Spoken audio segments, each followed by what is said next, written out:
오늘 준비된 얘기는 일단 이겁니다. 이게 뭐냐면 이게 뭐냐 그냥 욕을 하는 게 아니라 이게 진짜 그거 G하고 라리아 라리아고 R이죠. 지금까지 지금 먼저 오셔가지고 물어보신 분도 그 금리가 뭐 오른 게 이번이 처음도 아니고 왜 이렇게 오늘 코스닥도 결국엔 2% 넘게 토하면서 끝났잖아요. 사실 미국이 이틀 연속 크게 반등했을 때는 못 따라갔으면 이번에는 가만히라도 있어줘야 되는데 또 역시 더 오바이트를 하고 뭐 하는 건데 그게 뭐 때문이냐? 뭐 때문이냐 하면 결국에는 이제 주식시장은 뭐예요? 주식시장은 이제 꿈을 먹고 사는 거잖아요. 꿈을 먹고 사는 건데 그 꿈이 이제 말 그대로 꿈이 있고 현실이 있잖아요. 그러면 물론 꿈이라고 말하기는 어렵지만 꿈 쪽에 있는 게 성장일 겁니다. 성장. 그리고 현실은 뭐예요? 금리. 그러니까 꿈이 이제 현실보다 좀 앞에 있어야 되겠죠? 그러니까 사람이 움직일 그게 되지 않습니까? 사람도. 내가 현실보다 꿈이 더 낮으면 더 이상 움직일 이유가 없잖아요. 사람도 마찬가지인데 경제도 그렇다는 겁니다. 그래서 지금은 이제 그 G하고 R이 싸우고 난리가 난 건데 지금까지 그래서 지랄입니다. 그로스 레이트입니다. 누가 빠르냐는 거예요. 근데 금리는 지금까지 너무 붙어 있었잖아요. 금리가 지금까지는 이제 양적 완화가 됐든 뭐가 됐든 너무 붙들려 있다 보니까 성장만 이제 나오던 시절인데 일단 금리의 첫 번째 역할은 뭡니까? 중앙은행이 이제 금리를 가지고 정책을 쓰잖아요. 그래서 금리의 역할이 뭐냐? 왜 올리고 낮추고 이 머리 아픈 이 짓을 하느냐? 이게 그 원자력 발전소도 왜 결국에는 작은 소규모 핵폭탄 같은 거잖아요. 근데 폭발은 안 해요. 근데 에너지를 계속 뿜어가지고 그걸로 발전을 하는데 중요한 게 이제 연쇄 반응이잖아요. 이게 하나 터지기 시작하면 팍팍 터지기 때문에 요거 중성자를 이제 흡입할 수 있는 게 제어봉을 넣어가지고 말 그대로 제어를 합니다. 그게 이제 경제는 필수 불가결하게 호경기하고 불경기가 생긴다고 말씀드렸어요. 그 강의 때 들으셨을 건데 섬에 있으면 한 섬이 있고 거기 초식동물이 있고 육식동물이 있어요. 그래서 식물이 늘어나면 초식동물이 늘어나고 그걸 잡아먹는 육식동물도 같이 늘어나는데 그게 실시간 동요가 안 되잖아. 그러다 보니까 불경기, 호경기가 계속 되는 거예요. 되는 건데 이게 금리의 목표는 뭐냐면 너무 급등하거나 너무 급락하거나 낮춰가지고 완만하게 만드는 게 그 금리의 역할입니다. 그래서 금리를 높이냐 낮추냐 혹은 동결하냐를 가지고 온갖 지표를 가지고 머리를 쥐어 뜯는 거예요. 올려봐야 0.25고 내려봐야 0.25 아니면 대부분이 동결인데 왜 그걸 가지고 그렇게 머리 아프게 생각하냐? 이런 역할에 충실하기 위해서죠. 그래서 보통은 경기가 좋아지면 어떻게 되냐면 경기가 좋아지면 기업들은 일단 이 물 들어왔을 때 노를 져야 될 거 아니에요. 설비 투자 늘리고 사람 뽑습니다. 그럼 사람들은 돈을 벌기 시작해요. 그 예전에는 받아가지고 먹고 있기 바빴는데 이제 여유돈이 생겼단 말이에요. 그러니까 이제 나도 한번 집을 사볼까? 누가 주식을 해서 돈을 벌었다는데 뭐 이런 식으로 되면 비슷한 생각을 하니까 그쪽으로 자금이 몰려 들어갈 거 아니에요. 그럼 부동산 시장 뛰고 주식 시장 화랑이에요. 야, 그러면은 요즘에 누가 뭐 월급 가지고 뭘 하니 월급은 생활비고 다 주식이나 뭐 부동산 해가지고 팔자 고치는 거지. 이런 분위기가 되잖아요. 그러면 이제 개인들은 다 그 투기에 집중을 한단 말이에요. 그런데 문제는 이게 계속될 수 없잖아요. 그래서 기업들이 생산을 줄이지 않더라도 뭐 신규 고용과 투자는 줄여나가겠죠. 그러면 개인들이 더 이상의 추가적인 소득은 없으니까 또 꺾이기 마련이라는 거죠.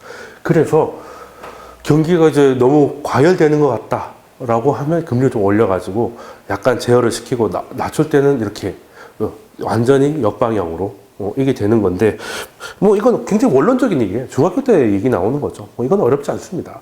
근데 2008년 이후로는 교과서대로 움직인 적이 없죠. 뭐 사실 교과서대로 움직인 적은 별로 없긴 하지만 최근에는 완전히 안 움직였습니다. 왜? 성장은 둘째치고라도 금리가 그냥 양적 완화니 뭐니 때문에 아예 그냥 바닥에 묶여 있었잖아요. 그래서 저금리, 저물가, 저성장이라는 게 새로운 세상이 열렸다고 해서 뉴노말이니 뭐 이런 저도 강의 때 많이 말씀을 드렸어요. 뉴노멀이라고 해가지고 경제 위기 이후로는 가장 많이 화두가 됐던 단어 중에 하나가 뉴노멀이었죠. 뉴노멀인데 연준이 일단은 진두지를 하다 보니까 저금리가 오래되니까 우리 부작용만 늘어났다. 지난 강의 때 설명을 드렸어요. 그래서 이건 아닌 것 같다라고 해서 금리를 일단 정상화라도 시키자. 고금리는 말도 안 되고 정상화를 시키자 해서 지금은 엄밀히 말하면 테이퍼링, 뭐 긴축 이게 아니죠. 정상화죠. 정상화입니다. 근데 이제 워낙에 10년 가까운 시간 동안 공짜 이자에 적응돼 있다 보니까 예전이 그거죠. 어딜 갔는데 다 그냥 계속 상시 할인 중이야. 300만 원짜리 냉장고에서 갔는데 붙은 건 300인데 300에 주고 사는 사람이 아무도 없는 거야. 다 최소 100만 원 정도는 DC를 받아가지고 200만 원 사가더라는 거죠. 근데 뭐 말은 이번 달 뭐 특가 행사라고 하는데 2월 달 끝나고 3월 달 가니까 또 3월 달 행사를 똑같이 하고 있어요. 심지어 더 할 때가 있어. 180만 원까지 내려갈 때도 있고. 그래서 사람들은 뭐 연례 행사구나라고 했는데 이번에 진짜 끝나는 거예요.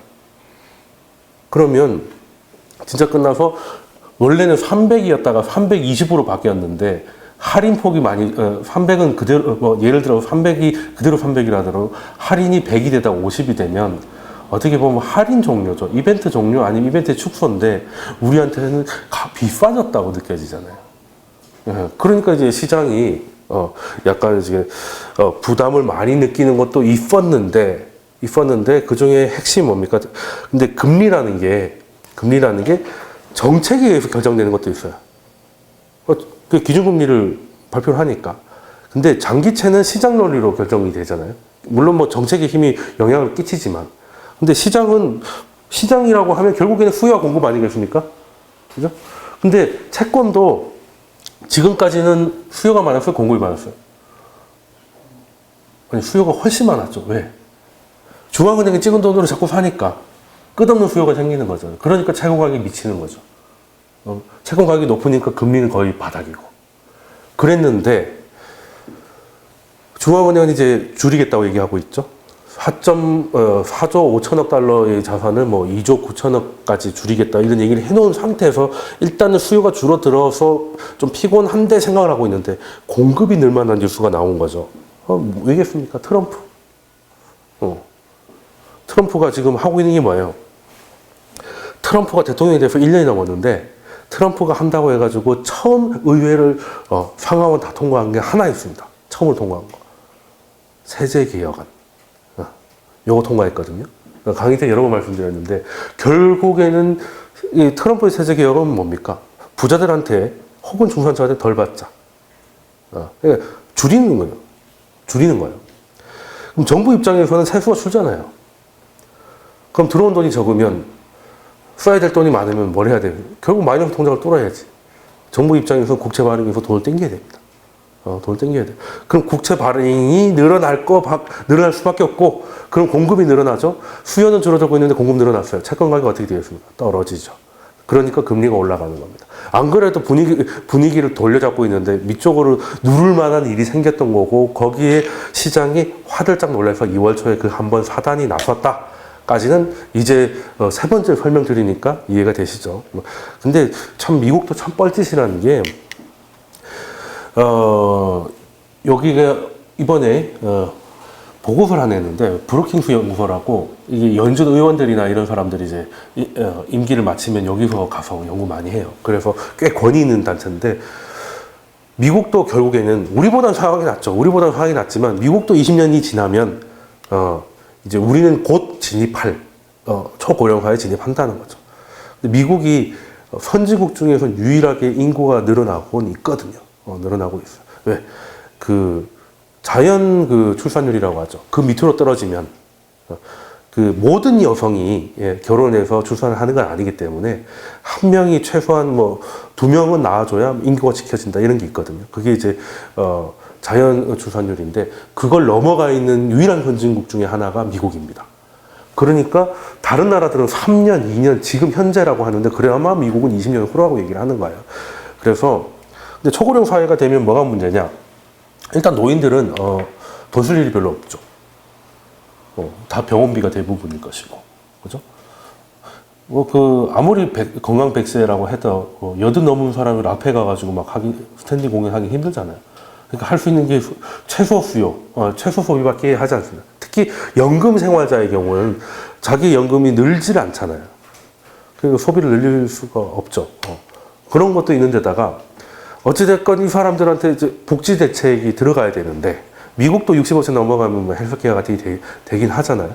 그러면 건강보험도 제가 지금 스터디 때 잠깐 말씀드렸는데 한 사람이 크게 뭐 문제 없이 살면은 65세 이후부터 쓰기 시작하는 1년 동안 쓰는 의료비가 지금까지 살아온 의료비가 거의 맞먹는다고 보거든요. 뭐 미용 이런 거 제외하고. 그래서 지금 우리나라가 지금 건강보험 가입자들의 평균 연령대가 50을 넘어가기 시작하면서 이게 근심이 늘어나고 있다는 거예요. 암 같은 것도 50에서 60 넘어가면 발병률이 급등을 합니다. 왜 차도 그래서 5년 10만 킬로 넘어가면 사고가 고장이 생기기 시작하잖아요. 그거 참 신기하죠. 휴대폰도 2년 되면 갑자기 안 되기 시작하잖아요. 이거 뭐 설계가 있는 거 아니냐? 뭐 이런. 근데 그건 제가 볼 때 심리입니다. 2년 넘어서 바꾸고 싶은데 아직은 돌아가니까 조금 그런 거예요. 바꾸고 싶은데 아직은 돌아가니까 헛돈 쓰는 느낌이 약간 있어가지고 쓸까 하는데 늘 있었던 에러가 하나 발생하면 역시 이건 안 되겠구먼 해요. 이제 막 고장이 났을 때 우리 생활 중에 가장 그게 뭐예요? 우리 생활의 전자기기, 옷을 제외하고 우리 몸에 가장 가까이 있는 게 폰이잖아요. 제가 집에 나왔는데 지갑을 안 갖고 나왔어. 그러면 그냥 갈 때도 있습니다. 폰이 있으면 뭐 지갑 없어도 되니까. 요즘 LG페이, 삼성페이 잘 되잖아요. 아니면 빌어먹든지 하면 되는 거지. 근데 휴대폰 안 갖고 가는데 지갑은 들고 다시 올라가야 되죠. 휴대폰은 제가 보니까 몸에서 1.5m 이상 떨어져 있는 일이 거의 없죠. 거의 웨어러블 기기라고 봐도 됩니다. 그러다 보니까 이제 아이들도 이제 휴대폰 굉장히 좋아하고 막 하잖아요. 근데 이제 그렇게 중요한 건데 만약에 떨어뜨리고 깨졌을 때 분노는 다른 것보다 노트북이 깨졌을 때 분노하고 가격이 비슷하다 쳤을 때 160만 원짜리 노트북이 뭐 요즘 좀 있잖아요. 그리고 160만 원짜리 아이폰 X가 있다 예를 들어서 아니면 좀 오래된 휴대폰을 떨어뜨리면 깨졌으면 반은 굉장히 짜증이 나는데 나머지 50%는 다음 폰은 뭘로 사지 약간 행복해라고 돌아갔단 말이에요. 그렇지 않습니까? 뭘 F9을 사야 되나 뭐 지금 오늘 개통할 수 있을까 뭐 이런 생각을 하잖아요. 근데 껐다 켰는데 돌아가기 시작하면 약간 순간 좋아했던 자신이 약간 민망하기도 하고 약간 그런 게 있지 않습니까? 이 폰은 좀 독특한 아이인데 뭐 소비 얘기하다가 이제 휴대폰으로 왔는데 이게 원인점은 찾을 수가 없네. 노인 대책에서 왜 휴대폰으로 왔지? 아무튼 휴대폰은 그렇고요. 지금 미국만 하더라도 우리도 지금 건강보험에 대한 문제가 좀 있고 여러 가지가 있는데 미국이라고 볼 수 있겠느냐 라고 해서 거기서 이 초록색이 뭐냐면 GDP 대비 세수입니다. 그러니까 정부가 걷는 세금이죠. 별 차이가 없어요. 이게 2047년까지 그어놨는데도 별 차이가 없죠. 그런데 GDP 대비 복지 지출 미국이 딱히 그렇게 복지 국가가 아닌데도 불구하고 근데 재미있는 게 2018년부터 쫙 벌어지죠. 2018년이 즉 올해가 트럼프의 세제 개혁이 출발한 해입니다. 올해 이미 시행되고 있어요. 그러니까 미국도 한마디로 지금 네가 감세를 할 게 아닌데 미친 거 아님이라고 얘기를 한 거죠. 자 그러면 원래 이 정도가 가는 게 맞았다면 근데 미국이 노령화가 아니었으면 이것도 좀 늘어났겠지. 돈 잘 버는 사람들이 있으면 소득세나 이런 게 늘어날 거니까. 근데 이만큼은 생각보다 벌어졌잖아요. 이만큼은 뭐예요? 나라 빚이죠. 그럼 나라 빚은 즉 국채. 그럼 국채가 갑자기 많이 쏟아지겠네? 살 사람들은 별로 없는데? 그냥 갑자기 우리 집 내가 임대를 놓고 있는 오피스텔 주변으로 갑자기 오피스텔이 쭉 늘어난 건 똑같은 거잖아요. 그럼 임대 수익이 줄어드는 거죠. 그래서 그 채권 프리미엄 딜러들이 생각했던 앞으로 그래 금리는 올라가게 될 거야 라는 그래도 어느 정도 생각을 하고 예상의 선이 있었잖아요. 금리 오르는 거는 아까 말씀하신 대로 처음 한 것도 아니고 2015년 12월부터 올렸고 이제 많은 분위기가 돼서 어느 정도 올린다는 건 다 알고 있었어. 근데 문제는 이런 것들이 섞이면서 생각보다 너무 빨리 금리가 올라갔다는 거예요. 자, 이게 뭐냐면 이제 채권 그 트레이더들 중에 좀 큰 손들한테 이제 서베이를 해요. 그러니까 얼마 좀 오를 거 같냐고 하면 보통 중간값을 보는데 이게 2018년 이게 1월이고 여기 보면 2020년까지가 쭉 물어봅니다.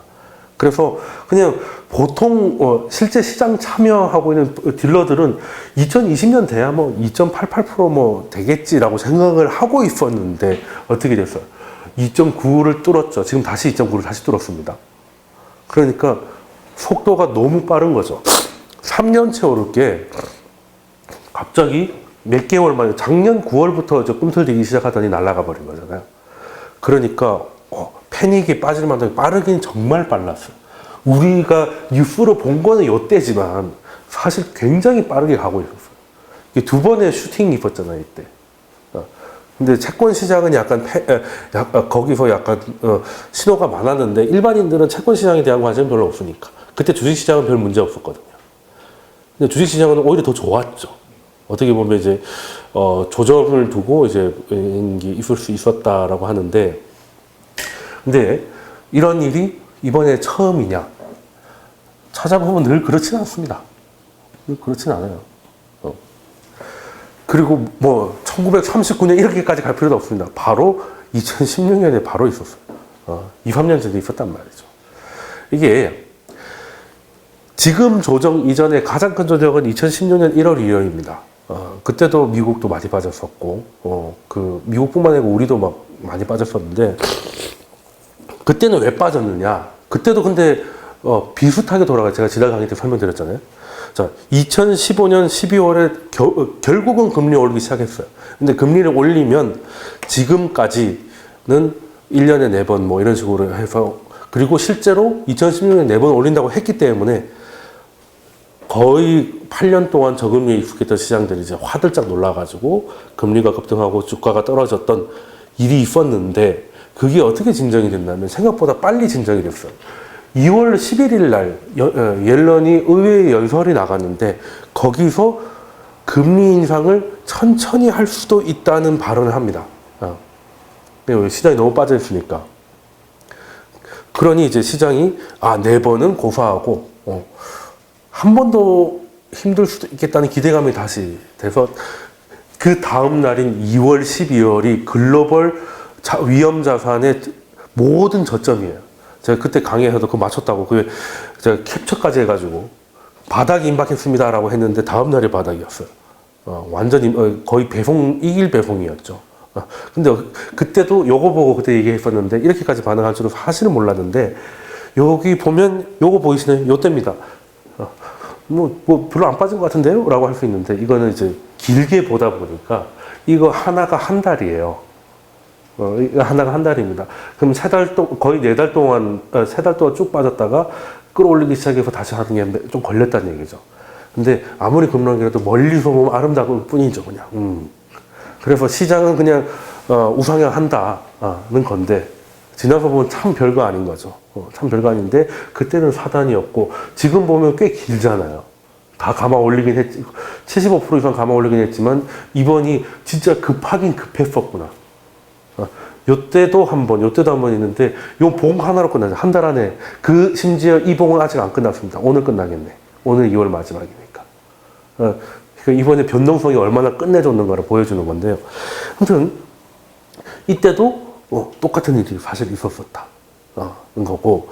근데 금리를 한 번 올린 거 가지고 그 난리입니까? 라고 하는데, 이게 방향의 문제예요. 올리고 있는데 한 칸 더 올리는 거하고, 이때만 하더라도 안 올리다가 올리고 내년부터 빨리 올린다고 하니까 시장이 흔들릴 수밖에 없는 거죠. 요게 느낌이 안 오면 아직은 투자하기에는 위험한 수준이다 라고 보시면 될 것 같고, 근데 요때 이런 경험이 있다 보니까 시장이 한번 팍 쓰러지니까 연준이 4번 한다는 걸 자존심을 내려놓고 한 번밖에 못 올렸잖아요. 자, 그럼 시장은 무슨 생각하겠습니까? 연준을 우습게 보기 시작하는 거죠. 학습 효과, 좋게 말해서 학습 효과. 일단은 4번 질러놓고, 4번, 3번 질러놓고 상황 봐가면서 한 번, 2번 올리겠지. 는 기대가, 깔리기 시작하는 거예요. 깔리기 시작하는 거예요. 그런데 그리고 이게 너무 멀어가지고요. 조금 그나마 좀 드라마틱한 것 중에 하나 골라봤는데 그때 이제 기름값입니다. 기름값. 크루드 오일인데 이때 보면 저점이 딱 여기죠. 저점이 딱 여기. 2월 12일입니다. 이 발표 바로 다음 날부터 오르기 시작한 거예요. 속절없이 떨어지다가. 왜? 금리 올라가면 달러의 보유 매력이 늘어나죠. 달러는 세상 모든 걸 살 수 있다고 그랬어요. 그러면 달러가 가치가 높아지면 세상 모든 것에 빠지는 효과가 벌어지는 거잖아요. 그래서 금리가 많이 올라갈 줄 알고 미리 겁을 먹고 떨어져 있었는데 그렇게는 안 오를 것 같다고 하니까 다시 돌아온 거죠. 네. 그래서 시장이 이제 옐런은 참 어마무시한 왜 그런 거 있지 않습니까? 그 외할머니 같은 느낌이에요. 실제도 할머니이기도 하지만 할머니 집에 한 번씩 가면 무슨 일이 벌어집니까? 특히 남자들. 파도 끝이 없는 그 우물밥을 먹게 돼 있죠. 계속 먹을 걸 줍니다. 그래서 빨리 먹어 없애려고 급하게 먹으면 배고픈 줄 알고 더 줘요. 그래서 이제 이 내 덩치를 보고도 저렇게 걱정이 되실까 싶을 정도로 계속 먹이잖아요. 그 안쓰러운 거지. 뭘 자꾸 먹이려고 하지 않습니까? 이제 엄마는 이제 그만 먹으라고 하는데. 그 약간 시장은, 앨런이 이제, 말 그대로 인자한 할머니 같은 거죠. 시장이 조금만 배고프다 그러면 먹고 죽을 만큼씩 이게 밥을 꺼내주니까, 그래, 뭐, 그냥 할머니가 이제 비비면 되는구나. 엄마가 뭐라 그래도 할머니한테 안기에 있으면, 엄마가 이제 할머니한테 개기지 못할 테니 난 안전할 거야. 뭐 이런 거 있잖아요. 조카들도 왜 그렇게 방어막 많이 쓰지 않습니까? 뭐 하면 도망가고, 뭐 그런 상황이다 보니까 2017년은 해피했죠. 다 올라갔습니다. 근데 금리가 빨리 못 올라가면 제일 좋은 동네가 어디예요? 이머징이잖아요. 그러니까 2017년은 이머징이 해였죠. 미국도 많이 올랐지만 이머징은 거의 3배 가까이 올렸죠. 속도로 치면. 그래서 이제 인자했습니다. 근데 조카가 손주가 아무리 예뻐도 너무 하는 것 같은 이제 옐런이 마지막에 옐런이 왜 인자했다고 제가 얘기를 하냐면 비둘기 팔아서 그렇다라고 하는 건 너무 단순한 설명이고요. 일단은 저금리를 계속해가지고 효과가 없어서 고압경제라는 새로운 프레임을 가져와서 일단 금리 인상을 시작을 했단 말이에요. 그런데도 사랑의 매를 든 건데 요거 때문에 이제 손주가 죽을지도 모르겠다는 생각이 들고 아니면 우울증에 빠질까봐 늘 이제 걱정 어린 말을 계속 하는 겁니다. 중앙은행에서 시장, 다우존스 떨어지는 것 때문에 움직여야 됩니까? 물가 때문에 움직여야 됩니까? 원론적으로. 중앙은행은 물가를 봐야지 주가를 보면 안 되잖아요. 물가를 보고 움직이는데 그 여파로 주가가 영향을 끼치는 거지, 뭐 시장이 떨어진다고 해가지고, 돈을 더 찍어줄게. 이거는 말이 안 되는 거잖아요. 사실, 연준의 역할이 아닌 거거든요. 금융 안정성을 도모하는 건 좋은데, 무슨 작전 세력도 아니고 그렇게 하는 건 아니잖아요. 근데, 금리를 올릴 거라고 말을 하면서 뒤쪽으로는 뭐라고 하냐면, 물가가 안 올라와서 걱정이다. 이 말은 금리를 올리겠다는 거예요? 안 올리겠다는 거예요? 그러니까 이게 시장은 헷갈리잖아요. 그냥 고압경제를 해서 앞으로 금리를 계속 올릴 것이다. 얼마까지 올릴 것이다. 라고 얘기를 해놓고는 참 물가가 안 오르네. 물가는 왜 이렇게 안 오르지? 뭐 물가가 안 올라가는 건 미스테리야. 아니 연준 의장이 나와가지고 미스테리라고 말을 쓰면 그건 약간 자존심 상하는 거 아닙니까? 모른다겠다는 거잖아요. 그리고 연준이 가장 신경 써야 될 게 물가인데 그걸 모르겠다고 말하는 게 굉장히 자존심 상하는 일일 텐데 대놓고 얘기를 합니다. 모르겠어요. 낮은 것 같긴 한데 뭐 요즘 뭐 유행하는 걸로 모르겠어요. 이렇게 된 거죠. 이 말은 시장에서 그러면 물가가 안 올라가면 금리를 올릴 수는 있는가요? 정말 잘 되면 고압경제 스케줄대로 가는 거고 아니면 더 낮을 수도 있겠다는 생각을 할 수 있잖아요. 물가에 대해서 말이 점점 약해지니까. 처음에는 일시적이었다가, 그 다음에는 일시적인 영향이 일부분 있다고 했다가, 가면 마지막까지 미스테리까지 왔잖아요. 그러면, 저 물가를 핑계로, 그러니까 어떻게 보면, 이제 바둑알을 하나 갖다 놓은 거지. 그 고압경제처럼 하려고 했는데 혹시 경기가 꺾일 것 같으면, 물가를 핑계로 다시 이렇게 하려고 하는 거 아닌가? 그래서 아예 그걸 이 시장이 약간 의심을 하는데 그게 맞음이라고 아예 말을 해버려요. 2014년 3월에 앨런이 성명서에 그 얘기를 해요. 대칭적 물가 목표. 그러니까 이제는 인플레를 막기 위해서 금리를 높일 건데 디플레가 생겨도 바로 방어가 할 것이다. 그래서 물가가 일시적으로 상승을 해도 일시적으로 판단하고 바로 선행적 금리 인상을 하지 않을 거라고 얘기한 게 시메트릭 인플레이션 골이었거든요. 그 이후로 코스피가 4월 달에 제일 많이 올랐잖아요. 네. 그러니까 연준이 말이 저렇지 다 못 올리겠군. 그리고 올린다 하더라도 우리가 한 번 신음소리를 내면 또 이제 회초리를 내려놓겠군. 이게 된 거지. 그랬던 이 인자한 외할머니가 갑자기 요놈 이거 안 되겠냐고 팔아주신 거예요. 마지막 회의에서 물가 상승이 보인다라고 마지막 얘기를 하고 가셨어. 이때까지 그냥 인상만 좋으셨던 분이 마지막에 제일 무서운 말을 하고 간 거예요. 우리가 비비고 있었던 거는 낮은 물가였는데 그런데 지금까지는 모르겠어요 하시던 분이 이제는 보인다 하고 사라지셨어.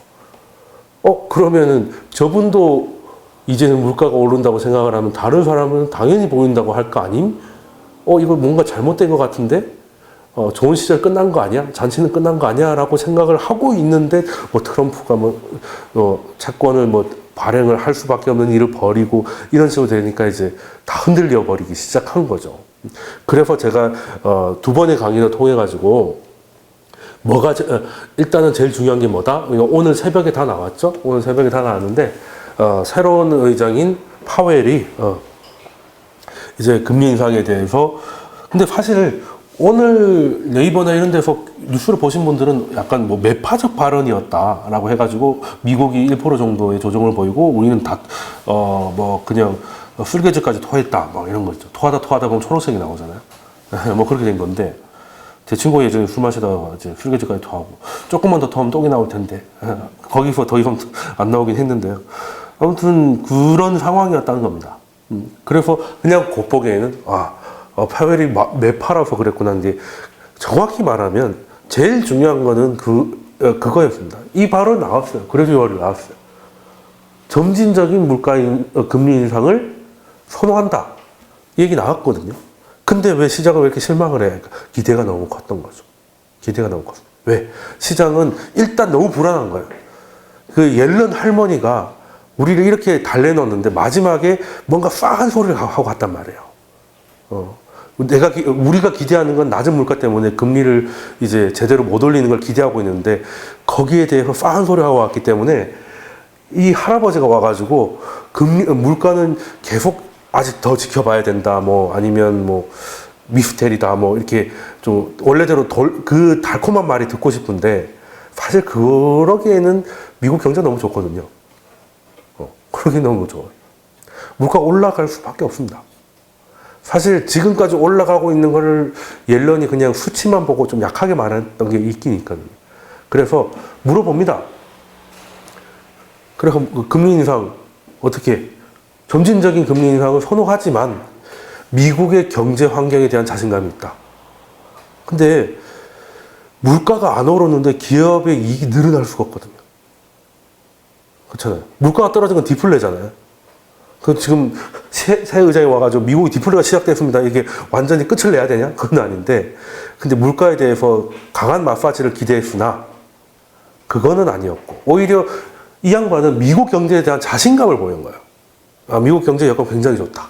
그래도 금리는 점진적인 걸 선호한다. 어떻게 보면 딱 표준어대로 정답을 얘기한 건데 기다렸던 사람들이 물가 오른대.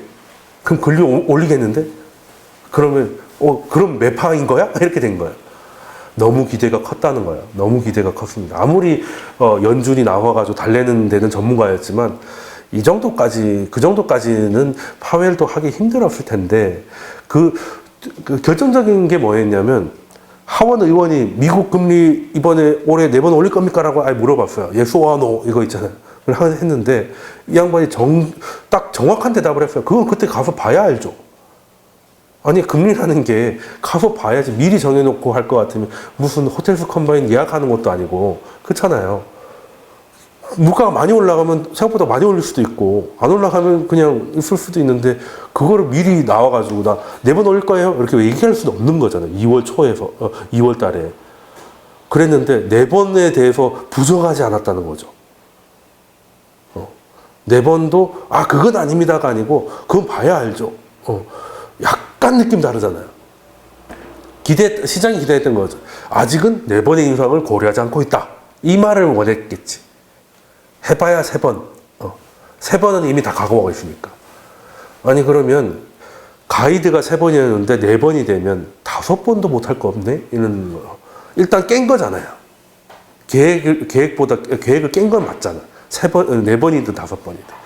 그래서 시장에서 다섯 번까지도 생각하는 곳이 나오기 시작했던 건데, 네 번은 뭐 너무 많은 것 같아요. 그 정도 생각하지 있지 않습니다가 아니고, 그건 그때 가서 봐야 한다는 말이 파웰이 생각보다 매파적이었다라고 어디서 외신 언론이 나는데 그걸 그대로 이제 한국에서 받았어가지고, 근데 미국이 1% 빠지는 거 그렇게 놀라운 일은 아닙니다.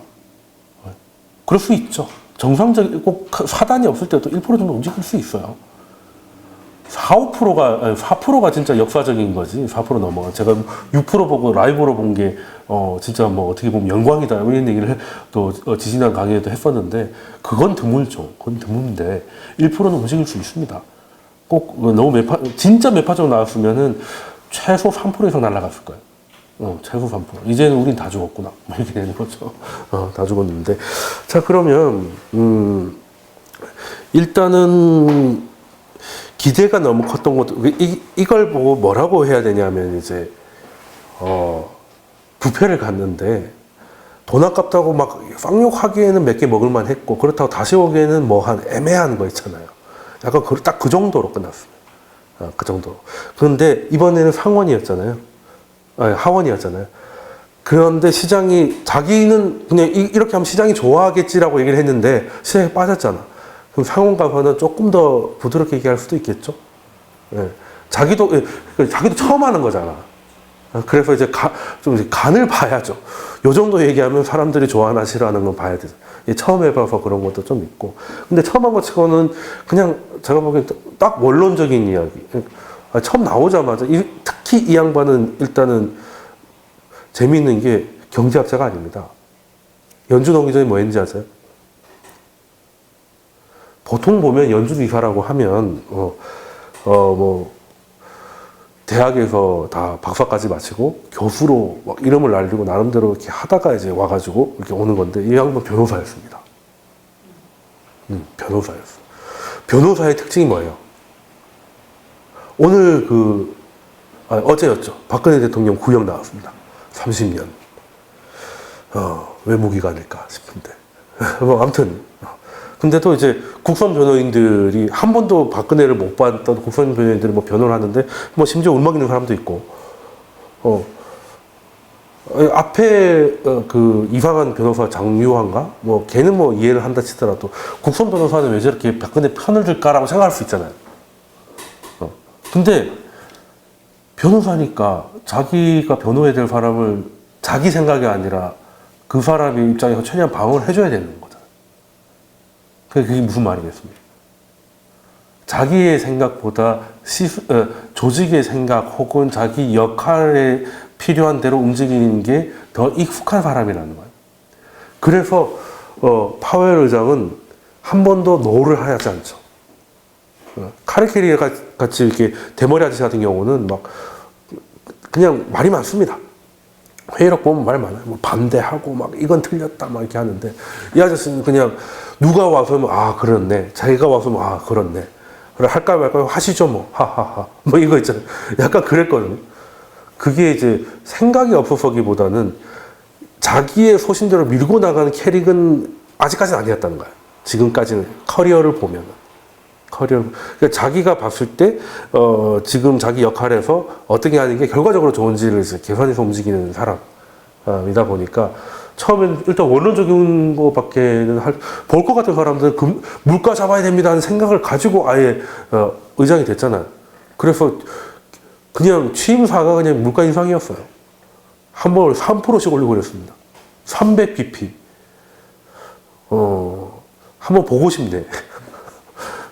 300bp를 올렸다. 야, 그러면은 진짜 한 달간 경제지수가 다 뒤덮을 거예요. 곡소리가 날 겁니다. 아마 강남 아파트를 줍줍할 수 있는 기회가 되지 않을까. 그렇게만 된다면. 근데 그러는 캐릭터, 하다못해 버냉키 별명 헬리콥터 벤이었잖아요. 자기 소신이 뚜렷한 사람이었어요. 그리고 옐런은 뭐, 버냉키보다 낫겠지만, 버냉키랑 굉장히 죽이 잘 맞는, 약간 그런 거였고. 근데 이제 파웰 같은 경우는 제 고객들 중에서도 이 사람은 의원이었는지도 모르는 사람 많습니다. 제 강의 때 제가 언급을 안 했거든요. 뭐 다른 얘기를 해야지 똑같은 얘기를 하는데 뭐 굳이 이렇게 된 거였는데, 그래서 당연히 원론적인데 시장의 기대가 조금 있었던 것 같습니다. 왜? 앞에 흔들림이 있기 때문에 좀 달래주길 바랬던 거고, 버냉키도 그랬고 옐런도 그랬고 시장 달래기에 좀 나섰던 경험이 있어가지고 약간 기대가 조금 파웰 입장에서 할 수 있는 거 이상으로 기대를 좀 하지 않았나 하는 생각을 해서 약간 그 기대와 현실의 차이가 약간의 그 실망을 낳아가지고 좀 흔들은, 혹시 또 근데 사람이라고 모르는 겁니다. 뭐 이런 사람도 있었죠. 어떻게 보라고. 그 전두환이가 이제 자기가 종신 대통령을 못하니까 이제 자기가 한 게 많잖아요. 광주에도 학살하고만 하다 보니까 자기가 그냥 나오면 안 돼. 그래서 뭐 하나 세워놔야 되는데, 근데 이제 이 권력이라는 게 한번 맛을 보니까 너무 좋은 거잖아요. 그러니까 이제 바보 같은 애 하나 세워놓고 이제 뒤에서 조정하고 싶었겠죠. 근데 노태우가 그건 알았나 봐요. 그래서 노태우가 전두환 밑에서 정말 이제 뭐 쿠데타하고 막 고나에 술 부어가지고 뭐 러브샷 하고 막 그런 친구임이었음에도 마치 이제 그 자기의 전두환의 이익에 반하는 행위나 뭐 이런 쉽게 말해 나대지 않았던 거죠. 딱 예측 가능하게만 움직였고, 굉장히 또 전두환은 나름대로 죄를 안 치면 어떻게 되겠, 죄를 안 치면 나름대로 계산했을 거 아니에요.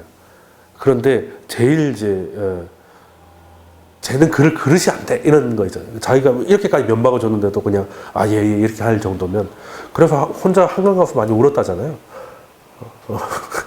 근데 이제 그게 알고 보니까 자기한테 명목상이라도 권력이 쥐어지니까 그때부터는 이제 갑자기 이렇게, 왜? 노태우도 대통령이 되고 보니까 노태우 대통령이 있었던 선거 때 뭐가 있었습니까? 노태우가 원래는 선거를 안 하고 대통령이 될 사람이었는데 87 항쟁이 있음으로 해가지고 오히려 대통령 직선제라는 명분을 쥐어줘가지고 군사독재, 어떻게 보면 굉장히 어이없는 일이 벌어진 거죠. 쉽게 말해서 뭐 박근혜 탄핵시키고 뭐 다른 박근혜 측근이 다시 뭐 대통령이 되는 뭐 이런 일이 벌어진 거잖아요. 근데 노태우 입장도 이때까지는 전두환이 짱이었으니까 전두환 밑에서만 있었어. 근데 딱 되고 보니까 금방 항쟁을 받잖아요. 무서울 거 아니에요. 그래서 이제 달래기에 나섭니다. 그래서 그때 뭐 대통령 직선제만 된 게 아니라 정부가 실제로 많이 쫄았었거든요. 여차하면 또 혁명이 일어나가지고 다 뒤집어진다. 그래서 그때는 주요 인사들이, 국정원 직원들이 뭘 많이 했냐면 가정부로 위장 취업을 해요. 뭐 여권 인사라든, 그때 돈 있는 사람들은 그래도 가정부 많이 썼잖아. 거기에다가 알고 보면 그 아줌마가 국정원이야. 근데 이제 거기 가서 뭐 예를 들어서 김영삼이나 뭐 이런 데서 이제 파출부 역할을 하면 이제 주어드는 거죠. 그러니까 살아 숨쉬는 저 도청기를 박아놓은 거죠. 근데 어느 보고가 막 들어오냐면 막 나름 힘 있는 사람한테 전화 와가지고 너 혁명 일어나면 너부터 죽일 거야 뭐 이런 얘기가 막 전화를 하니까 실제 권력자들이 무서웠던 거예요. 그래서 그때 이제 뭐 영구 임대주택이라든지, 그러니까 사람들이 일단 먹고 사는 게 좋아지면 좀 수고로 들거든요. 박근혜도 막말로 진짜 생각보다 너무 잘하고 경제가 너무 좋은데 알고 보니 그랬는데 타블렛 PC가 나와가지고 이 모든 걸 최순실이가 했다더라 라고 하면 뭐라고 했습니까? 다음 대통령 죄를 시키자 이럴 거 아닙니까? 박근혜가 완전 잘했으면은, 그죠?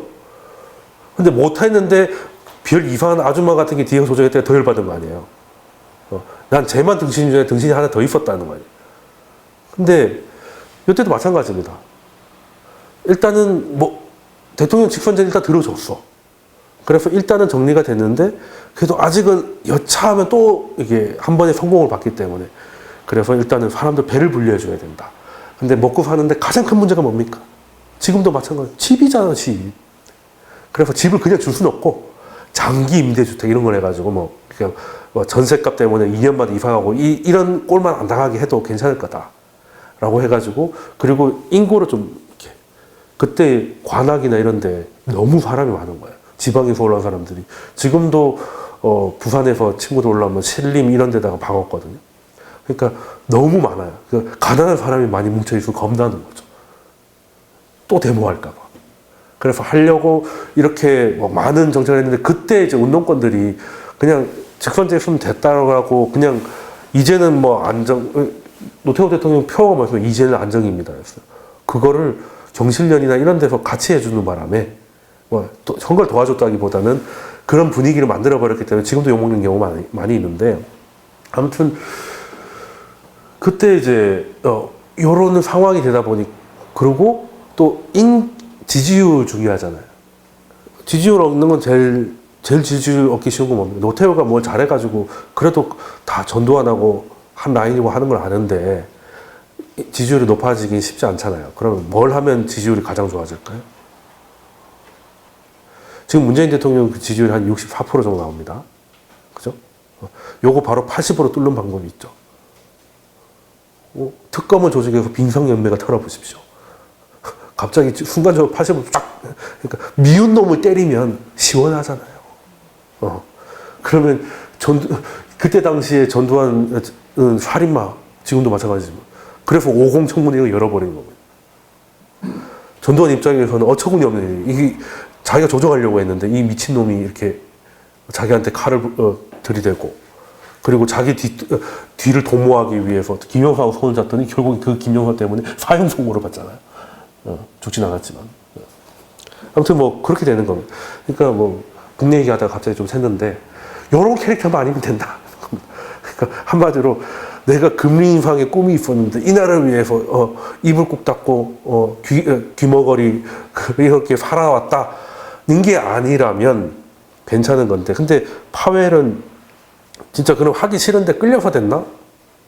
그건 아닙니다. 파웰의 역할은 금리 인상이 아니에요. 트럼프가 왜 파웰 지명했겠습니까? 자, 트럼프도 개발을 해보죠. 자, 트럼프의 입장에서는, 그러니까 이제 요즘 그런 말이 있죠. 뭐 지피지기면 뭐 100점에서. 근데 요즘에는 뭐 지지 뭐 이래가지고 지랄하는 놈 입장에서 생각을 같이 지랄을 해보면 그 이해할 수 있다. 인터넷에 그거 있더만요. 뭐 층간소음 때문에 고생하던 친구가 윗집에 윗집으로 이사 가가지고 춤추고 가던 신박한 복수다. 뭐 이런 거 있는데 그 친구가 그 얘기를 하더라고요. 그러니까 지랄하는 놈의 입장에서 지랄을 해보면 어떤 게 알게 된다. 자, 그러면 트럼프 입장에서 한번 고민해 봅시다. 지금 트럼프 입장에서 제일 중요한 게 뭘까? 재선이죠, 재선. 미국 대통령 얘기가 너무 좋잖아. 한 번 더 해야 되지. 네. 그리고 지금 분위기에서 자기가 재선을 못 하잖아요. 털릴 것 같아. 지금 하다못해 내가 살아있는 권력인데도 FBI가 나를 조사를 하진 않나 이런데 자기가 이제 되면 우리나라 이명박 꼴 나지 말라는 법이 없잖아요. 그죠? 그리고 털면 나올 거 많습니다. 지금까지 의혹만 제기된 것만 해도 그러면 자기 목숨과 관련된 거기 때문에 한 번 더 하고 그 다음에 또 공화당을 넘겨줘야 될 거 아닙니까? 자, 그러려면 그래서 미국이 뭐 선거를 하기 때문에 선거를 하려면 눈에 보여야죠. 일단은 뭐 내가 있을 때 잘 돼야 돼요. 그러면 그래서 재정 투자 세금 확 줄여가지고 기분 좋게 만들어주고 그러면서도 나라가 빚을 내 가지고 쫙 건설해 가지고 부양하고 그리고 지금 트럼프가 늘 자랑하는 게 뭡니까? 제일 입만 뗐다 하면 자랑하는 게 있어요. 내가 대통령 되고 미국 주가를 봐라 이거거든요. 내가 이렇게 잘하니까 미국 주가가 계속 올라가는 거 아니냐. 졸라 어이없는 얘기지만 어쨌든 어쨌든 시기적으로 그러니까.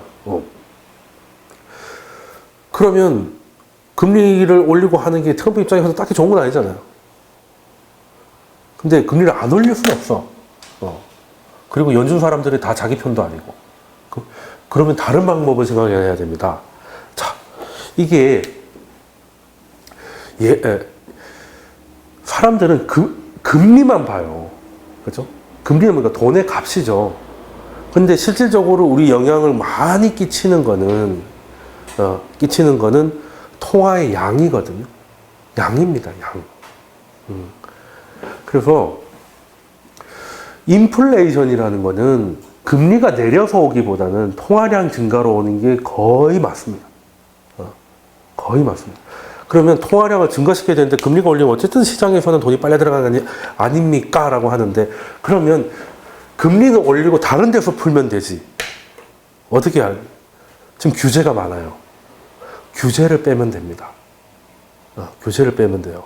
그래서 이 규제를 철폐하는데 파월의 목표가 파월의 임무는 그겁니다. 트럼프가 파월을 앉힌 이유는 뭐 금리를 저금리를 하든지 고금리를 하든지 그게 아니라, 금리는 제가 볼 때는 그냥 크게 무난하게 갈 것 같아요.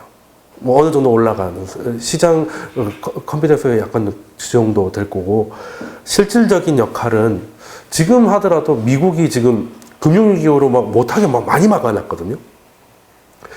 그래서 지금 자산이 500억 달러 이상인 은행이나 뭐 이런 데는 막 다 금감원 감사를 받게 되고 뭐 이런 게 있어요. 그거를 2,500억으로 일단 올리는 겁니다. 그러면 뭐겠어요? 조그만 은행들이 막 약간 위험한 돈놀이를 할 수 있는 거죠.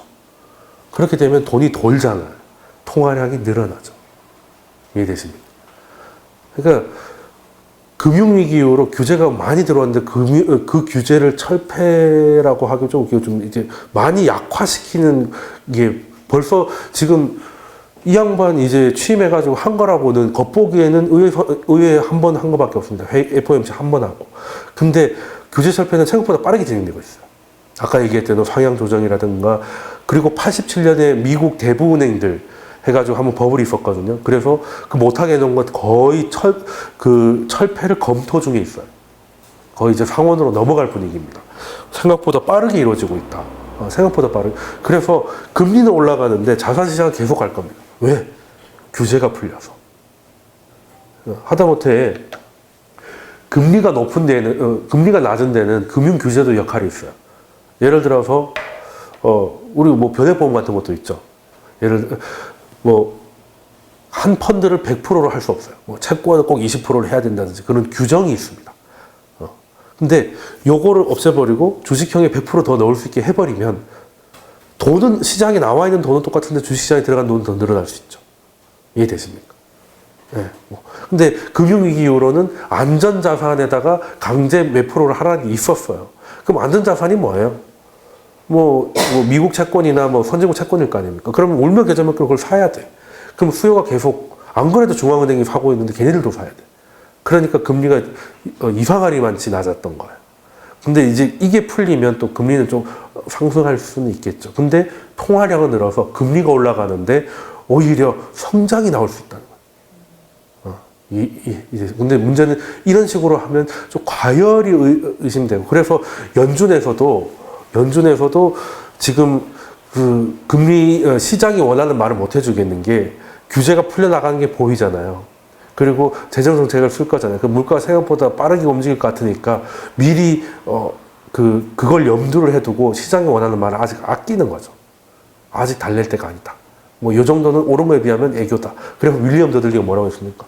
건강한 조정이다. 예전에 이 정도 나왔으면 좀 달래는 말이 나는데 이 정도면 오히려 좋은 거야 라고 얘기를 해버린 거죠. 그래서 시장이 이 할머니들이 달라졌네 라고 해서 약간 놀란 것도 있다는 건데, 또 재밌는 게 있습니다. 이제 옐런이 이제 은퇴를 하고 더 패드 듀엣이라고 해가지고 새로운 프로그램 하나가 이벤트로 시작되는데, 버닝키가 묻고 옐런이 답하는 이렇게 대답 형식. 이 재밌을 것 같아요. 이게 나중에 텍스트로 다 올라오고 하면 한번 따로 정리를 해가지고 진짜 지난 10년간 미국 중앙은행장 2명이 앉아서 서로 질의응답을 하는 거잖아요. 이거는 그냥 녹취록을 해서 책을 만들어야 돼.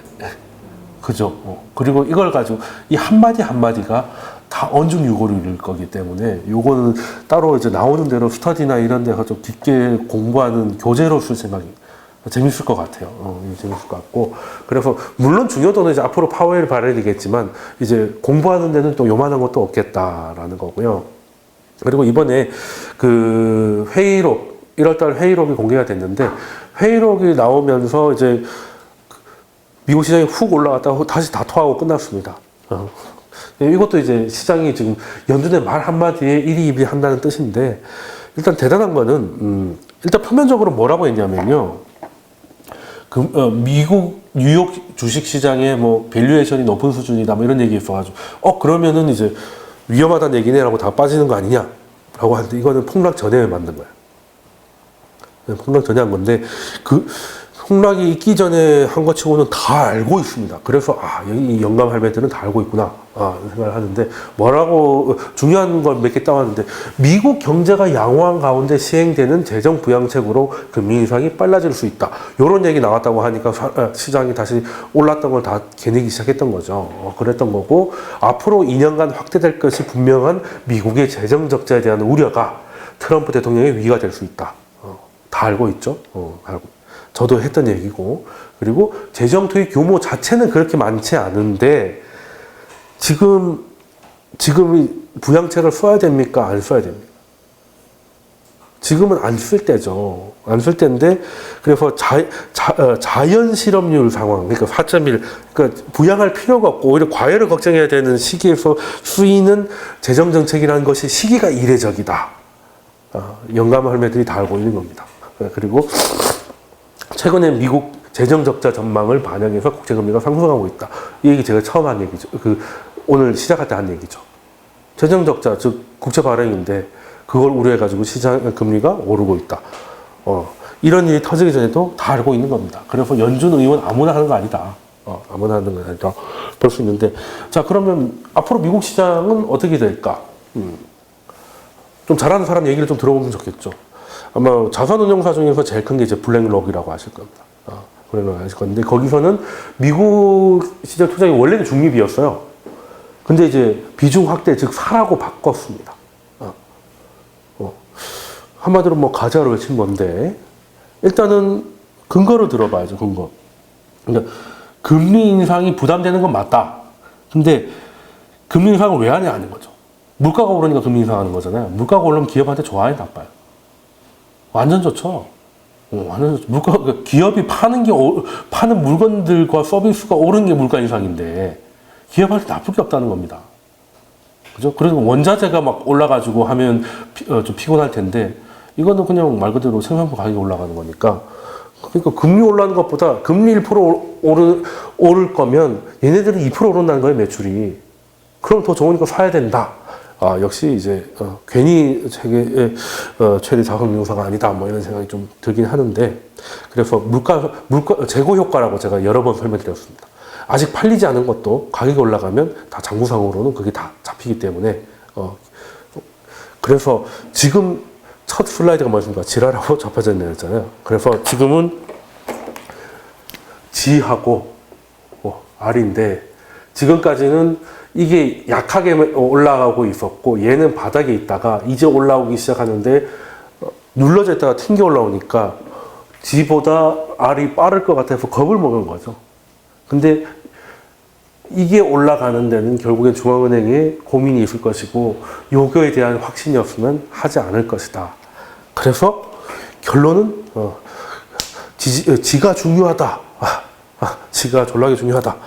건데, 문제는 이게 여기서 R은 이제 미국 금리 인상이고, 다른 동네는 아직 금리 인상하려면 한참 멀었잖아요. 아직 유럽이나 일본 아직도 돈 찍고 있는데, 그죠? 한국은행에서도 오늘 그 얘기를 합니다. 이제 미리 선언을 하는 거죠. 제가 지난 강의 때 뭐라고 했습니까? 미국은 금리 올릴 것인데 한국은 만만치 않을 것이다. 그죠? 그래서 아니나 다를까 이주열 총재가 한국하고 미국하고 금리가 역전돼도 큰일 없을 것이다. 제가 2년 전 강의에서 그 얘기했죠. 한국 금리하고 미국 금리를 똑같이 보면 안 된다는 거죠. 미국 금리는 예금이라고 봐야 되고, 우리는 투기잖아요. 우리가 베트남, 라오스 이런 데 투자할 때 거기 금리 보고 합니까?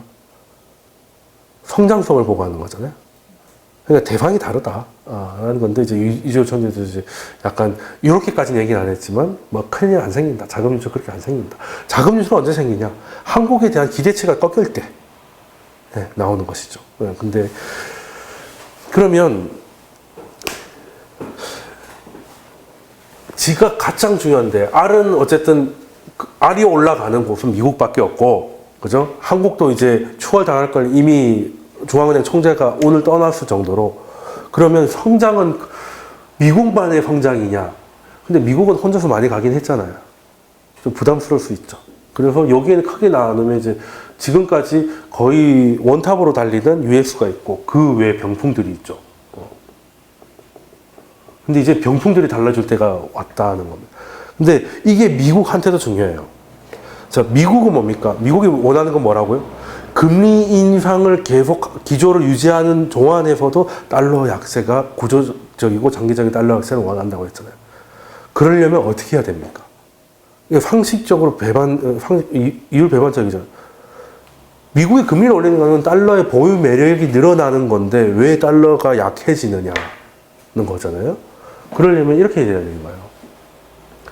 자, 미국이 금리가 1% 올라도 병풍들, 그러니까 뭐 미국 외의 나라들의 성장세가 1%보다 더 초월을 하면 예를 들어 2%가 나오면 그냥 1% 이자를 내더라도 2% 수익을 얻는 게 맞죠. 그러면 금리는 올라갔지만 달러는 어떻게 됩니까? 미국 밖으로 나가고 있잖아요. 그럼 달러 약세가 되는 겁니다. 매직이 일어나는 거죠. 근데 이게 우리한테도 굉장히 좋습니다. 왜? 미국이 금리 인상을 하는데 오히려 우리가 그 성장하기 가장 중요한 분위기가 뭐라고요? 달러 약세. 그럼 달러 약세가 되면 우리가 성장하기 좋잖아요. 그러면 이게 우리의 지가 더 강해지죠. 이걸 보고 달러들이 더 옵니다. 그렇게 되면 이제 아주 괜찮은 그림. 미국도 좋고 우리도 좋은. 그러면 너무 과열될 수도 있는데 금리는 일단 올라가고 있잖아요. 그래서 과열을 금리의 역할은 처음에 뭐라고 말씀드렸어요? 과열이나 침체를 막는 거라 했잖아요. 지금까지는 금리는 붙어 있고 어떻게든 성장으로 갔는데 이젠 둘 다 가면서 과열되지 않고 그냥 뜨끈뜨끈하게 골디락스로 더 갈 수 있는 그림이 될 수도 있다는 겁니다. 그러면 그럼 달러 약세라는 건 특히 이머징 통화들의 상대적 강세를 얘기하겠죠. 지금 우리 환율 보면 더 떨어지다가 더 이상 내려가진 않지만 환율이 지금 약하다고 보기 어렵죠. 1070원대에 왔다 갔다 하고 있으니까. 그러면 우리는 수출이기 때문에 환율이 높으면 좋긴 하지만 이거를 받아들이면서도 근데 환율이 떨어지면 내수가 좋죠. 수입하기 좋고 일단 물가가 떨어지니까. 물가가 잡히니까. 그럼 우리나라는 금리 인상을 빨리 할 필요가 있어요, 없어요? 물가가 잡히니까. 그러면 우리가 성장하기엔 더 좋은 거죠. 이해되십니까?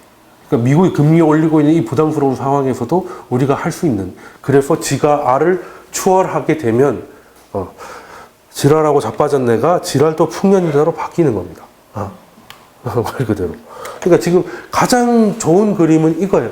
G와 R의 그냥 성장과 금리가 이제 서로 이제 레이싱을 하는 건데 적절한 거리를 두고 성장의 금리를 견인한다면 그게 가장 좋은 거예요.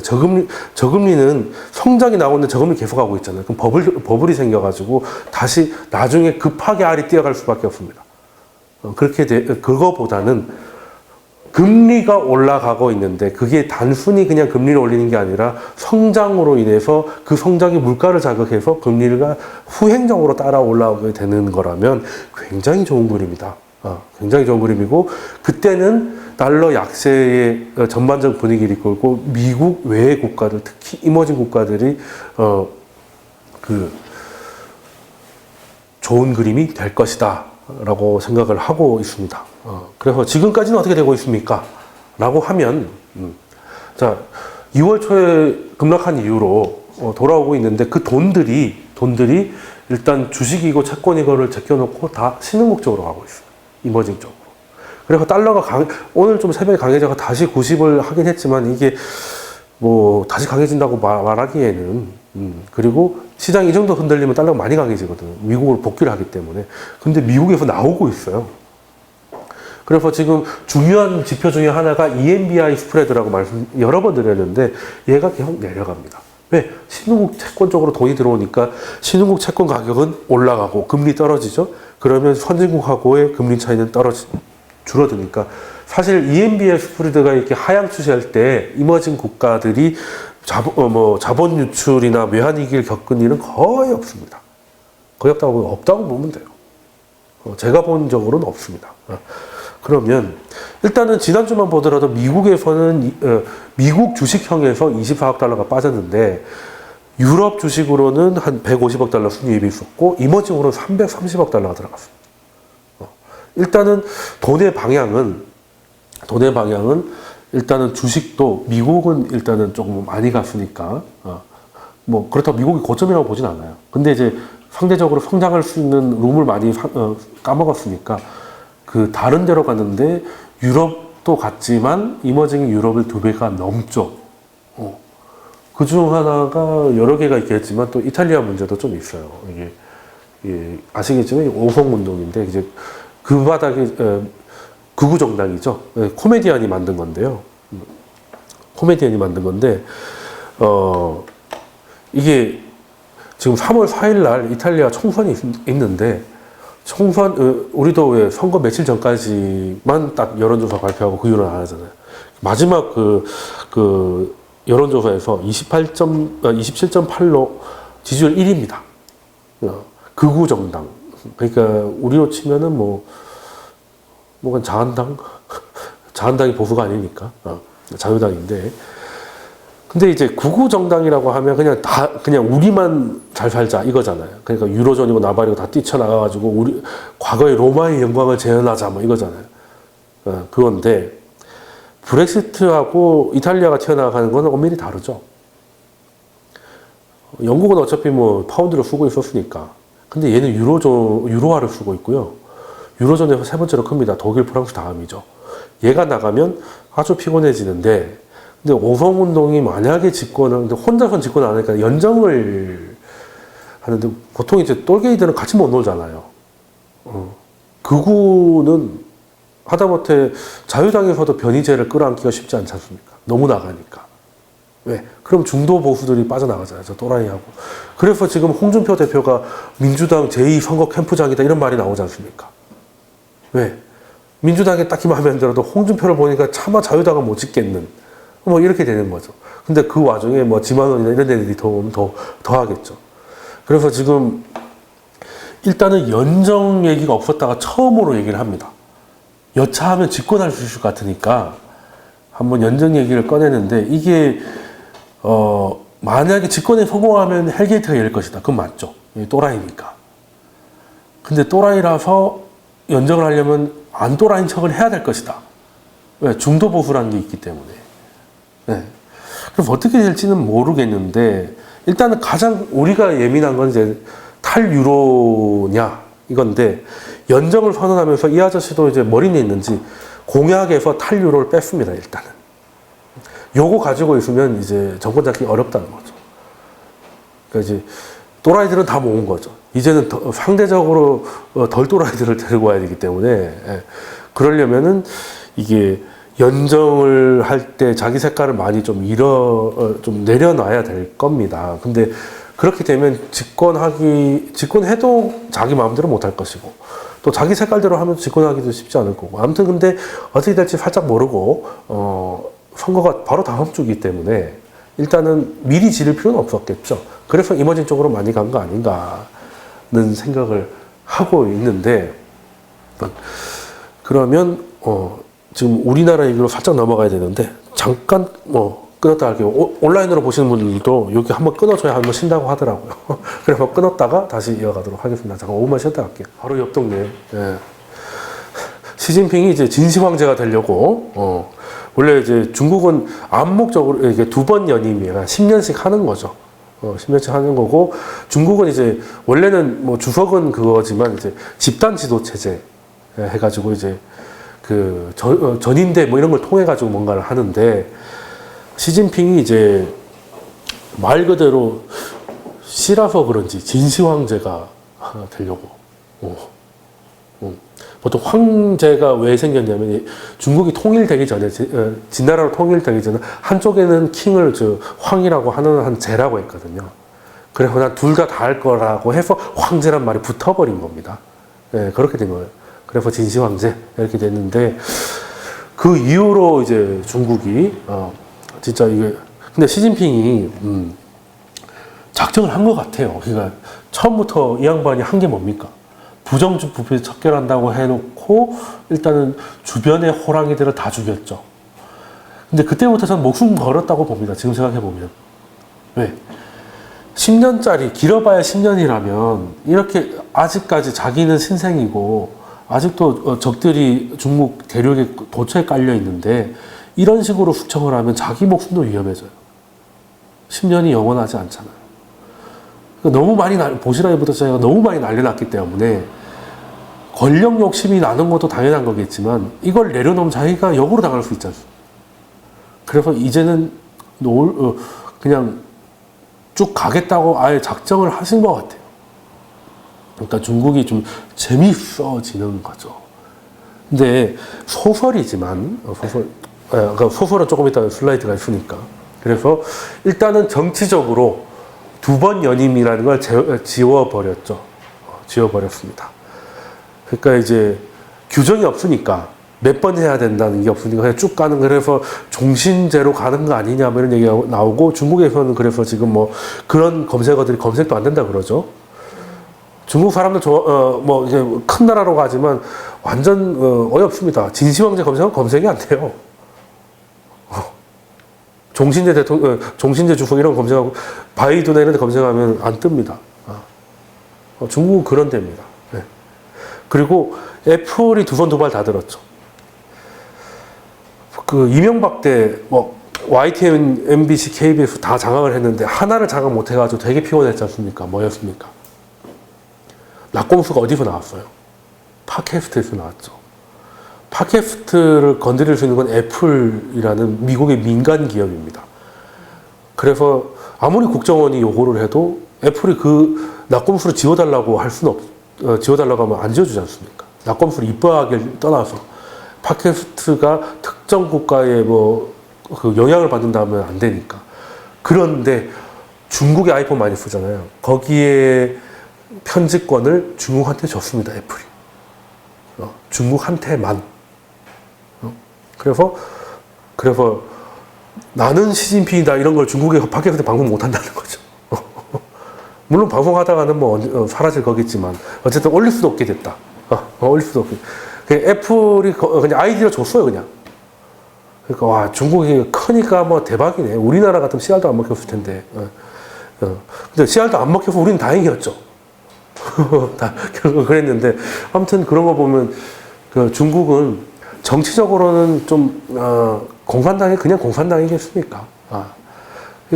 하다못해 페이스북도 안 되고 유튜브가 안 돼요.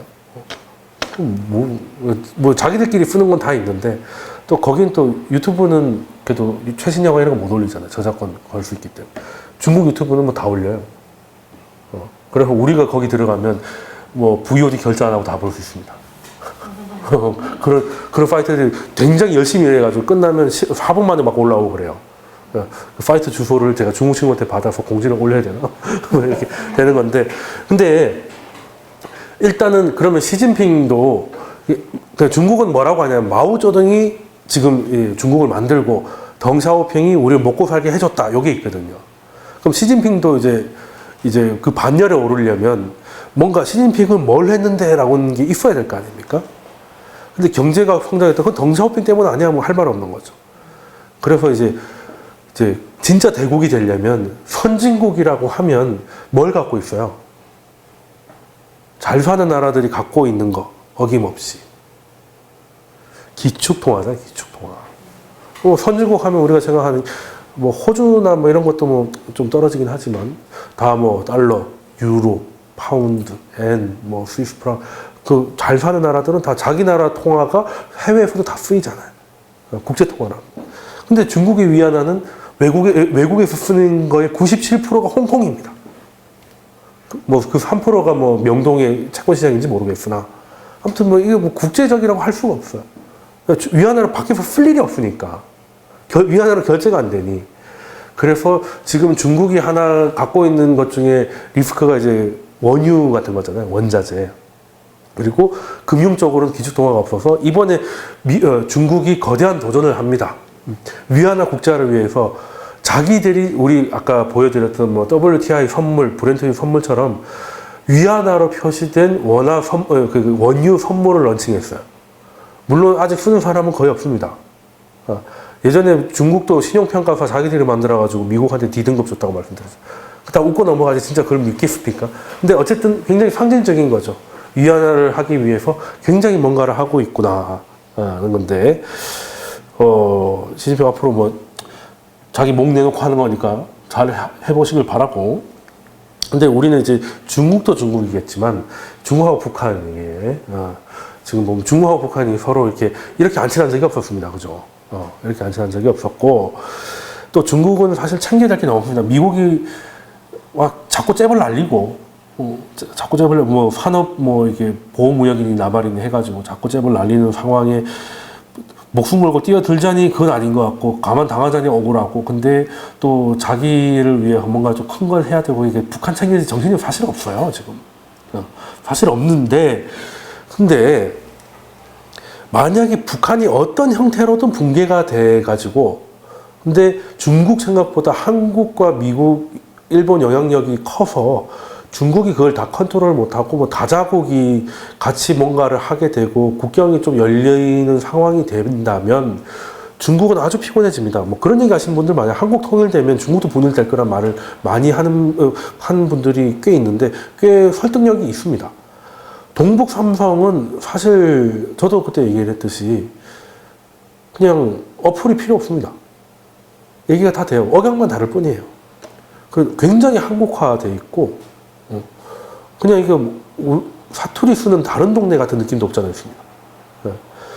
근데 이제 우리하고 연결이 많이 돼 있는데 북한이라는 그 중간에 그것 때문에 약간 좀 그렇긴 하는데 만약에 분열되면 이 문화라는 게 문화 중에 두 개가 언어와 음식이거든요.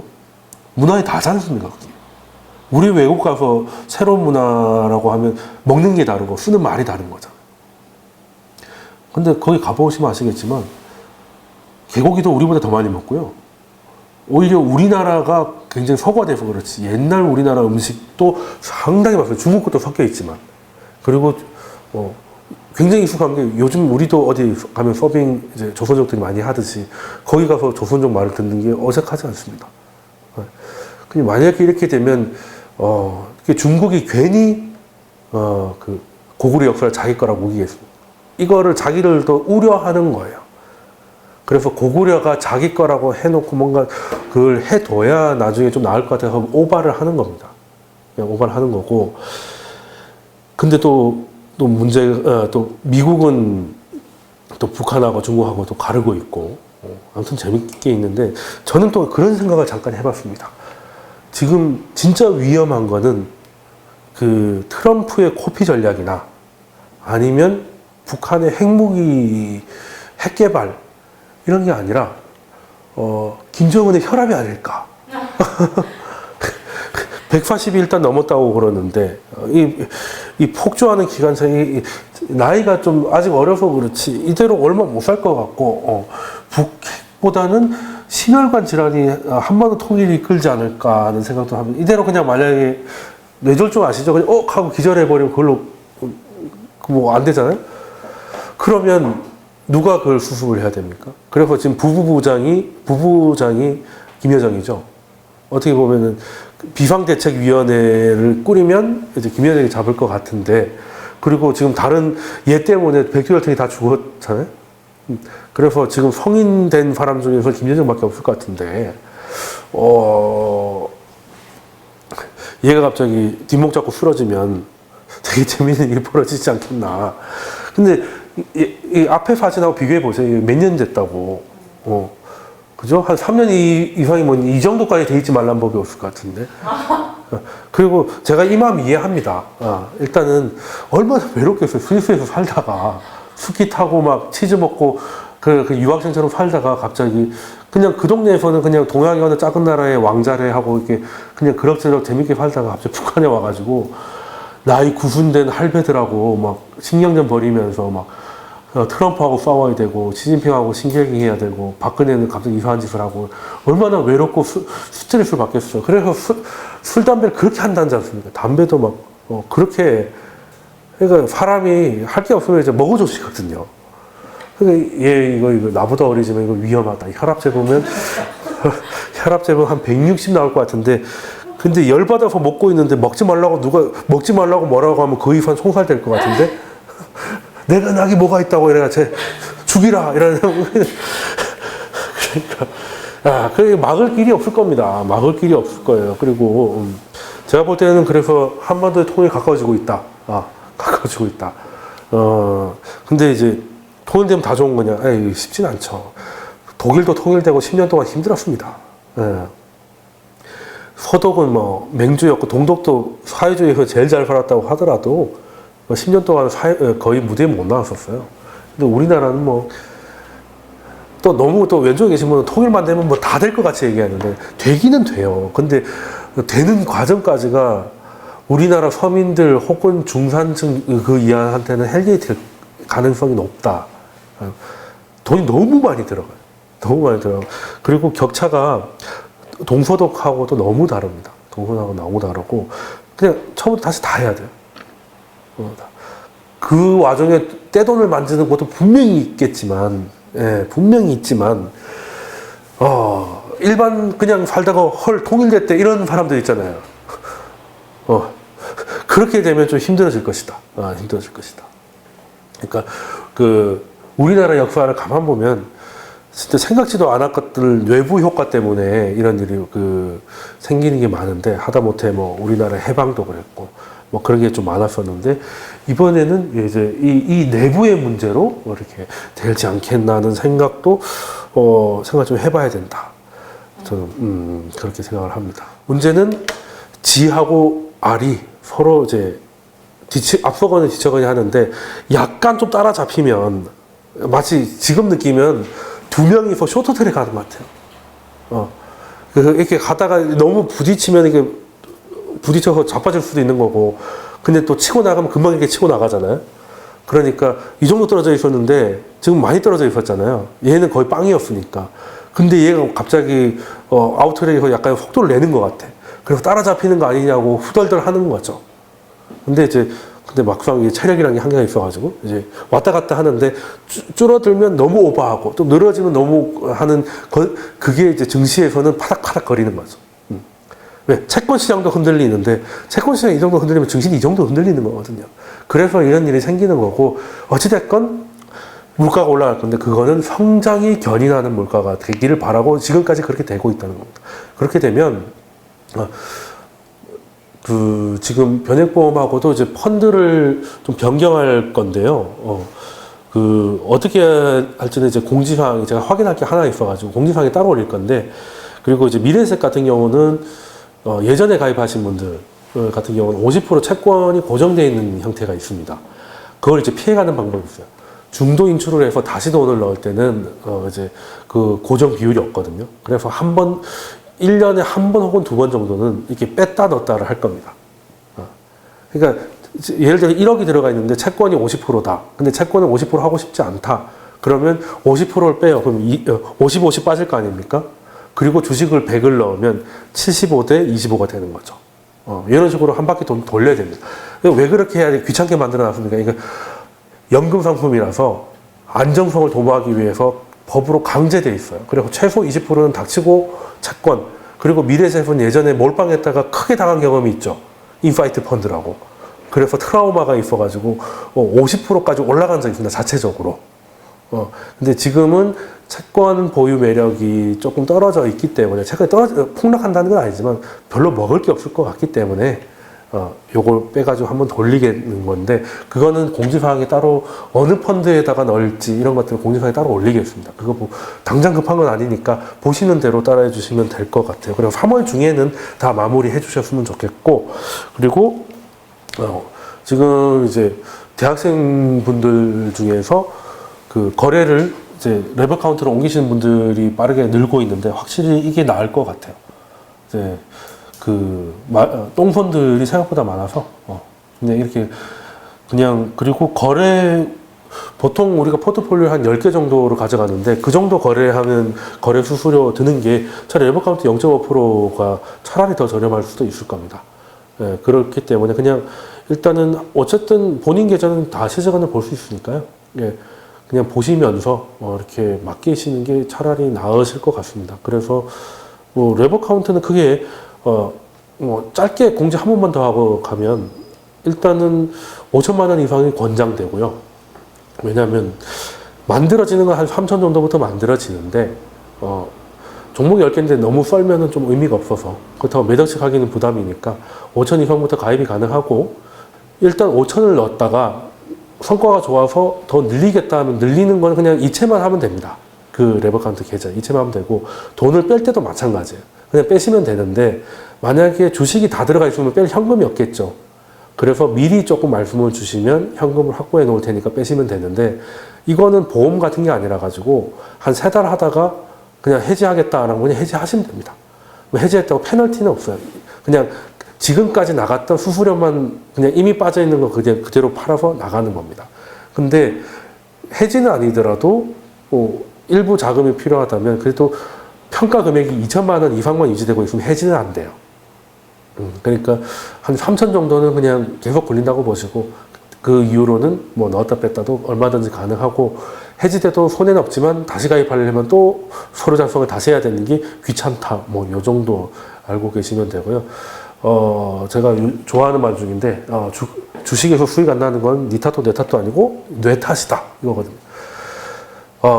저 같은 경우는 뭐 요즘에 뭐 안 볼 때도 많습니다. 그냥 안 보는 게 답일 때는 안 보는 게 답이거든요. 어차피 장사 하루 이틀 할 때가 아니니까. 근데 이제 보통 이제 사람들이 처음에 열의에 차가지고 뭐 열심히 하다가 또 놓쳤다가 이게 계속 반복되니까 결국에는 포트에 비해서 못 따라오신 분들이 태반이더라는 거죠. 거기에는 뭐 개개인마다 직장적인 특성도 있고 하다 보니까 그건 어쩔 수가 없었는데, 그럴 것 같으면 저희가 원래 레버 카운트는 이제 돈 있는 사람들 따로 하는 거라서 이렇게 1억 이하 이런 건 잘 없습니다. 증권사에서도 뭐 3천, 5천 이런 거는 거의 서비스 차원이에요. 0.5% 수수료 받는 것도 사실 증권사 주문을 저희가 넣을 수 없죠. 전략은 주는데 주문을 증권사에서 넣어야 되거든요. 그럼 거기에 인건비도 들어가지 않습니까? 그 인건비 차원이라고만 생각해 주시면 될 것 같고요. 그리고 잘 못 따라서 0.5% 날리는 건 일도 아니다 보니까 차라리 그냥 그렇게 하시는 게 굴려보니까 더 낫더라는 거죠. 따로 하시는 분 계좌도 보이고 저희가 하는 계좌도 보이니까 그게 더 낫더라는 거니까 그냥 한번 개인적으로 연락 주시거나 하시면 좋겠다는 말씀드리고, 오늘 강의 여기까지 하겠습니다. 고생들 하셨습니다.